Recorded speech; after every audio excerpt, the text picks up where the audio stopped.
Hello everyone, आप सभी का विजय पथ अकेडमी की यूट्यूब क्लासेस में हार्दिक स्वागत है। आज का जो हमारा सेशन होने वाला है वो आपके छत्तीसगढ़ के इतिहास से मौर्य काल से संबंधित आपका टॉपिक है। तो चलिए स्टार्ट करते हैं फिर। देखिए, सबसे पहले हम ये जानेंगे मौर्य काल जो है आपका वो आपका 322 से 185 ईसा पूर्व के मध्य इसकी गणना की जाती है, इसकी काल गणना। ठीक है। अगर हम इसके सामान्य परिचय की बात करें तो इसकी जो राजधानी है आपका क्या है, इसकी जो आपकी राजधानी है वो आपका पाटलिपुत्र है। क्या है आपका? पाटलिपुत्र। पाटलिपुत्र क्या है? राजधानी। ठीक है। इसके बाद अगर हम देखें आगे तो इसकी जो भाषा है, इस काल में जो भाषा मुख्यतः प्रयोग की गई वो क्या है आपकी? पाली। क्या है आपकी? पाली भाषा का मुख्यतः प्रयोग किया गया। कुछ इस प्रकार पाली भाषा की लिखी जाती है। ठीक है। अगला देखेंगे हम लोग। अगर हम यहाँ पे लिपि की बात करें तो लिपि कौन सी है? ब्राह्मी लिपि। कौन सी लिपि? ब्राह्मी लिपि का प्रयोग किया गया मुख्यतः। ठीक है। अगर हम देखेंगे तो यहाँ पे अवस्थित है आपका पाटलिपुत्र। कहाँ अवस्थित है? आपका यहाँ पे अवस्थित है आपका पाटलिपुत्र है। ठीक है। ये थोड़ा सा उत्तर पश्चिमी सीमा पे ही है। ठीक है। ये बिहार के साइड पड़ेगा आपका पाटलिपुत्र। ठीक है। चलिए, गंगा और सोन नदी के तट पर इसको बनाया गया है। चलेंगे अब आगे। ठीक है। अब हम देख लेते हैं थोड़ा सा सामान्य परिचय इसके बारे में और थोड़ा डिटेल में। देखिए, इसके प्रमुख शासक सबसे पहले कौन है? चंद्रगुप्त मौर्य। नंद वंश के अंतिम शासक घरानंद द्वारा क्या किया गया था? चाणक्य का अपमान किया गया था। इस चाणक्य ने इस अपमान का बदला लेने के लिए किसको? आपका चंद्रगुप्त मौर्य को राजा बनाने की निश्चय किया। ठीक है। उन्होंने क्या किया? इनको राजा बनाने का निश्चय किया। इन्होंने आखिरकार 322 में, जब ये 25 साल के थे, कितने साल के थे? 25 साल की आयु में इन्होंने नंद वंश के अंतिम शासक धनानंद को परास्त किया। ठीक है। और क्या की? मौर्य साम्राज्य की नींव रखी। कहाँ? आपके मगध में। कहाँ रखी? मगध में। देखिए देखिए, अगर हम बात करें छत्तीसगढ़, तो छत्तीसगढ़ का जो आपका उत्तरी वाला भाग था, कौन सा भाग? उत्तरी भाग, वो आपका प्राची प्रांत के अंतर्गत आता था। किसके अंतर्गत आता था? आपका प्राची प्रांत के अंतर्गत उस समय आता था। और जो इसका मध्य भाग है और जिसका दक्षिणी भाग है वो किस में आता है? आपके कलिंग भाग में आता है। किसमें आता है? आपके कलिंग में आता है। ठीक है। कलिंग के अंतर्गत आपका आता है। ठीक है। दो भागों में विभाजित था। तो उस समय हम कह सकते हैं जो मध्य भाग है और दक्षिणी भाग है वो मौर्य साम्राज्य के अंतर्गत नहीं है। मात्र आपका जो उत्तरी भाग है जो प्राची प्रांत के अंतर्गत है वो आपका मौर्य साम्राज्य के अंतर्गत आता है। ठीक है। देखिए, सबसे प्रमुख शासक की बात करें तो आपका अशोक है, फिर चंद्रगुप्त मौर्य है, फिर बिंदुसार और उनके पुत्र आपका अशोक। तीनों ही समय में जो मंत्री रहे हैं, जो मुख्य रहे हैं, वो क्या रहे हैं? आपके चाणक्य रहे हैं। ठीक है। तो हम देखेंगे छत्तीसगढ़ के संदर्भ में इसको। अब देखें तो ये आपका कलिंग है। ठीक है। इस प्रकार आपका यहाँ अवस्थित है कलिंग। ठीक है। अब हम देखते हैं छत्तीसगढ़ में आपका मौर्यकालीन संबंधित साक्ष्यों के बारे में।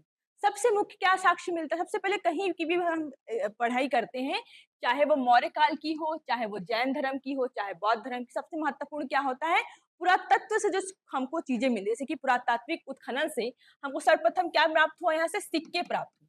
क्या प्राप्त हुए? सिक्के प्राप्त हुए। हम उनके बारे में देखते हैं। सबसे पहले कहाँ से? सिर्फ हम देखेंगे रायपुर के। रायपुर से हमको कौन कौन से जगह से प्राप्त हुआ है? रायपुर का तारापुर हो गया, तारापुर, आरंग हो गया आपका। ठीक है। यहाँ से सिक्के मिले हैं आपका। अगला आपका शक्ति देखें अगर, तो शक्ति का आपका ठठारी। शक्ति का क्या? आपका ठठारी। यहाँ से आपको सिक्के मिलेंगे। ठीक है।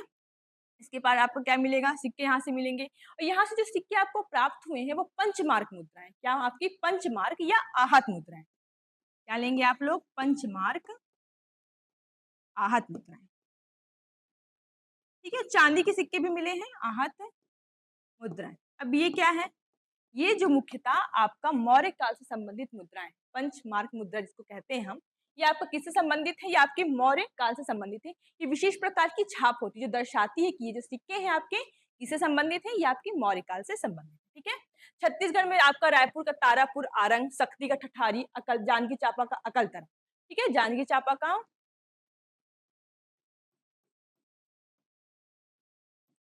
अकलतर। यहाँ से आपको क्या प्राप्त हुआ है? यहाँ से आपको प्राप्त हुए हैं मौर्यकालीन सिक्के। क्या प्राप्त हुए आपको? मौर्यकालीन सिक्कों की यहाँ से प्राप्त। ठीक है। अगला हम चलते हैं आपका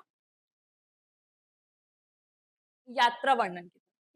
कि इस काल में कौन सा विदेशी यात्री आया यहाँ पे और उसने क्या किया, वर्णन किया। सबसे याद रखेंगे, ठीक है।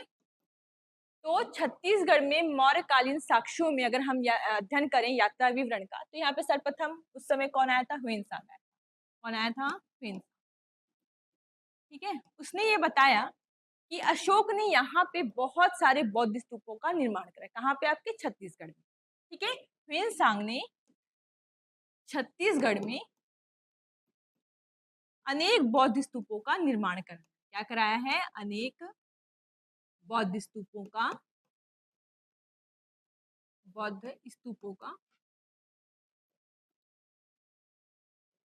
निर्माण करवाया है, ठीक है। अगला साक्ष्य हमको यहाँ पे ये भी मिलता है कि यहाँ पे तुरतुरिया, जो बलौदा बाजार की हम बात कर रहे हैं, यहाँ एकमात्र बौद्ध भिक्षुणियों का विहार था। क्या था, एकमात्र बौद्ध भिक्षुणियों का विहार, बौद्ध भिक्षुणियों का विहार भी था, ठीक है। एकमात्र बौद्ध भिक्षुणियों का विहार। क्लियर है, ठीक है, यहाँ तक समझ आया। अब आगे देखते हैं हम। ये तो यात्रा विवरण हो गया कि ह्वेनसांग यहाँ आया, उसने देखा कि यहाँ पे अशोक द्वारा बहुत सारे क्या निर्माण किए गए, बौद्ध स्तूपों का निर्माण किया गया, और साथ ही साथ यहाँ पे क्या है, बौद्ध भिक्षुओं का विहार है, जो एकमात्र आपका तुरतुरिया बलौदा बाजार में स्थित है, ठीक है।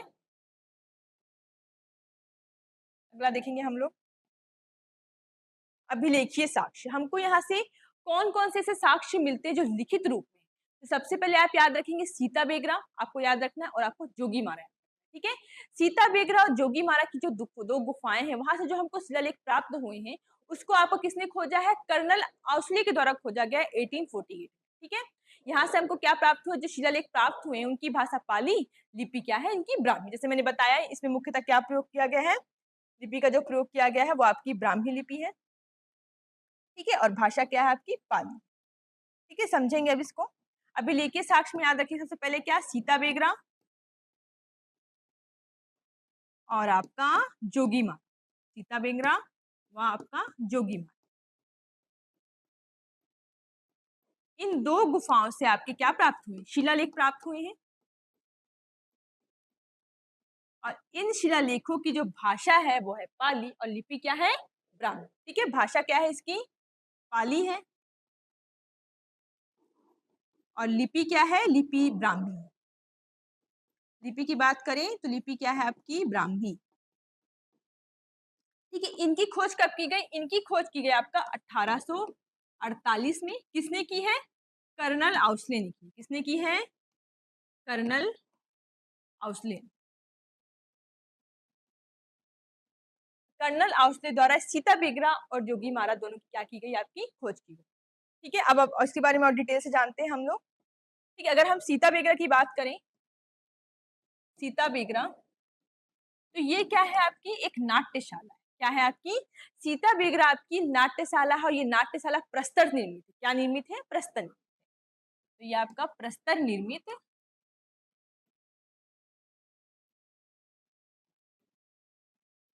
नाट्यशाला, प्रस्तर निर्मित क्या है आपकी, नाट्यशाला।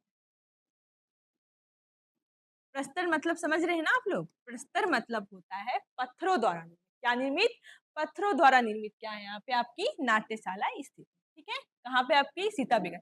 इसका विस्तृत अध्ययन किसने किया, संतलाल कटारे ने। किसने किया, संतलाल कटारे ने क्या किया, इनका विस्तृत अध्ययन किया कि चीजें क्या क्या यहाँ उपस्थित है, क्या नहीं है, ठीक है ना। इतना क्लियर हो गया, ये सीता बेगरा के बारे में, ठीक है। अब अगला हम लोग जो देखेंगे वो आपका जोगी मारा, ठीक है, जोगी मारा। यहाँ से हमको जो साक्ष्य प्राप्त हुआ है वो शिलालेखीय साक्ष्य, ठीक है। किसका साक्ष्य प्राप्त हुआ, एक तो देवदत्त का, एक आपका देवदत्त का, दूसरा आपका सुतनु का, ठीक है। इनके प्रेम प्रसंग का उल्लेख किया गया, ठीक है। इनके प्रेम प्रसंग का उल्लेख मिलता है, ठीक है। क्लियर है आपको, एक आपका देवदत्त और सुतनु का जो है, इनके प्रेम प्रसंग का उल्लेख कहाँ मिलेगा आपको, जोगी मारा की गुफा में प्राप्त होगा। क्लियर है, यहाँ पे हमने दो चीजें पढ़ी, एक आपका सीता बेगरा और एक आपका जोगी। क्लियर। चलिए, यहाँ पे आके हमारे जो अभिलेखीय साक्ष्य वो भी कंप्लीट होते हैं।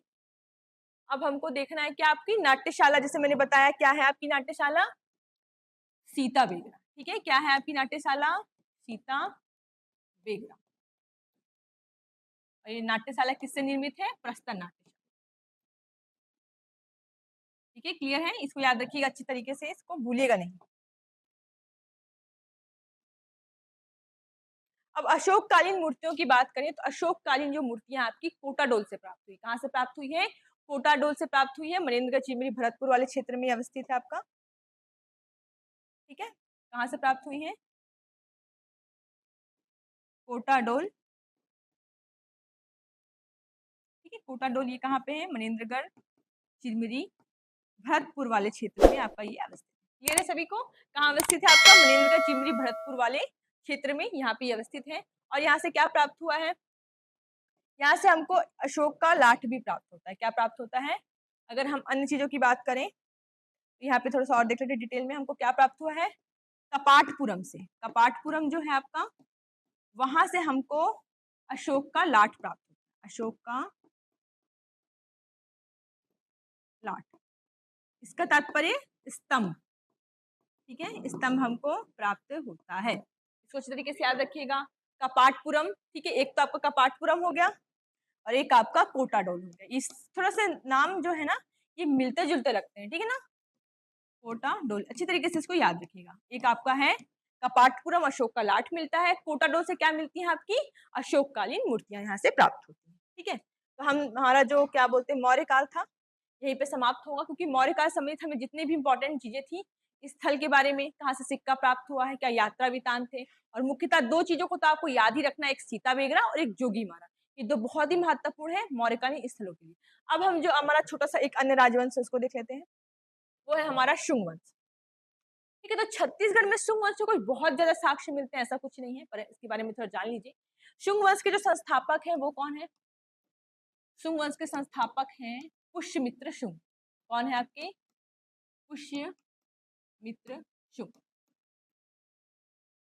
ठीक है, जब मौर्य काल का अंतिम समय चल रहा था, ठीक है ना, मौर्य काल का अंतिम समय चल रहा था, जैसे ही अशोक ने क्या किया, बौद्ध धर्म अपना लिया, तो उसने निश्चय किया कि अब मैं युद्ध नहीं करूंगा, जब मैं युद्ध नहीं करूंगा, अपने राज्य का विस्तार नहीं करूंगा, तो केंद्रीकरण की जो चीजें हैं वो बढ़ती जाएंगी। हाँ, उसका जो राज्य है मगध, वो क्या हो जाएगा, केंद्रीकृत होता चला जाएगा, धीरे धीरे धीरे सब जितने भी जो राज्य उसके अधीन थे धीरे धीरे मुक्त होते चले गए, तो वो क्या हो गया, कमजोर होता चला गया। और जो इस वंश का अंतिम शासक था या अंतिम राजा था, बृहदर्थ था। ठीक है, किस वंश का, मौर्य वंश का। मौर्य वंश का अंतिम राजा बृहदत्त बहुत ही कमजोर हो चुका था, वो सिर्फ क्या बौद्ध धर्म की चीजों को अपना रहा था। एक क्षत्रिय के लिए बौद्ध धर्म अपना लेना अच्छी बात है, लेकिन बिना युद्ध किए उस चीज को चलाते रहना राज्य को असंभव हो जाता है। ठीक है, तो बृहदर्थ की हत्या किसने कर दी, पुष्यमित्र शुंग ने कर दी। क्या कर दी, पुष्यमित्र शुंग ने इनकी हत्या कर दी। ठीक है, क्योंकि पुष्यमित्र शुंग किस वंश के थे, वो ब्राह्मण वंश के थे। ठीक है, ब्राह्मण वंश थे, उन्होंने इनकी हत्या करके क्या स्थापना की, शुंग वंश की स्थापना की। ठीक है, ये भागवत धर्म को मानते थे। अब अगर हम इनके बारे में और जाने, ठीक है, तो शुंग वंश जो है, शुंग वंश में जो आपके पुष्यमित्र शुंग है, उनके बारे में जानकारी हमको दिव्यावदान से मिलती है, और हमको मालविका अग्निमित्रम से मिलती है, गार्गी संहिता से हमको जानकारी मिलती है। किससे मिलती है, पहले गार्गी संहिता हो गई आपकी, गार्गी संहिता। ठीक है, और आपका मालविका अग्निमित्रम,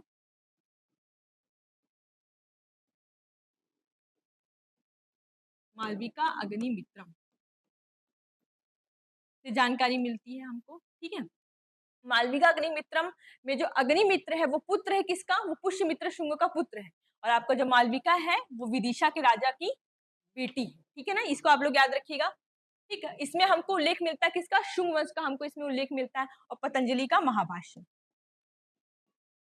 पतंजलि का महाभाष्य में उल्लेख मिलता है आपका शुंग वंश का। ठीक है, और जो पुष्यमित्र शुंग हैं उनके पुरोहित, राजपुरोहित कौन है, पतंजलि। ठीक है ना, पतंजलि क्या है, उनके राजपुरोहित है। अगर हम इससे छत्तीसगढ़ की बात करें तो आपको मात्र सिक्कों की प्राप्ति होती है यहाँ पे। ठीक है ना, सिक्के मिलेंगे शुंग वंश से संबंधित, मल्हार वाले क्षेत्र से मिल जाएंगे आपका। ठीक है, और वो सिक्के किसके हैं? वसुमित्र के सिक्के हैं। उसे वसुमित्र का नाम उल्लेखित है। किसका नाम उल्लेखित है? आपका वसुमित्र का नाम उल्लेखित है। ठीक है। अब वसुमित्र कौन थे? तो वसुमित्र जो है वो आपका पुष्यमित्र शुंग के राज दरबार में स्थित है। ठीक है ना? तो देखेंगे क्या मल्हार से हमको क्या मिले हैं? सिक्के प्राप्त हुए हैं। ठीक है। और क्या बोलते हैं उन सिक्कों पे किसका अंकन है? उसके सिक्कों पे वसुमित्र का अंकन मिलता है। ठीक है। और साथ ही साथ यहाँ से आपको क्या प्राप्त होगी? एक विष्णु की चतुर्भुज प्रतिमा प्राप्त हुई। क्या प्राप्त हुई है? विष्णु की चतुर्भुज प्रतिमा। चतुर्भुजी प्रतिमा प्राप्ति हुई। ठीक है। जो कि क्या है आपकी उस पे शुंग लिपि का प्रयोग किया गया है। किसका प्रयोग किया गया है? शुंग लिपि का प्रयोग किया है। तो ये जो दर्शाती है कि आपके छत्तीसगढ़ में भी, हमारे छत्तीसगढ़ में भी क्या है? शुंग वंश का शासनकाल था। ठीक है। तो चलिए जो हमारा शुंग वंश है और मौर्य दोनों ही कंप्लीट हो चुके हैं। अगर आपकी कोई भी डाउट होंगी सेशन संबंधित तो आप कमेंट करिएगा। चलिए इसी प्रकार हमारे साथ जुड़िए रहिए। धन्यवाद।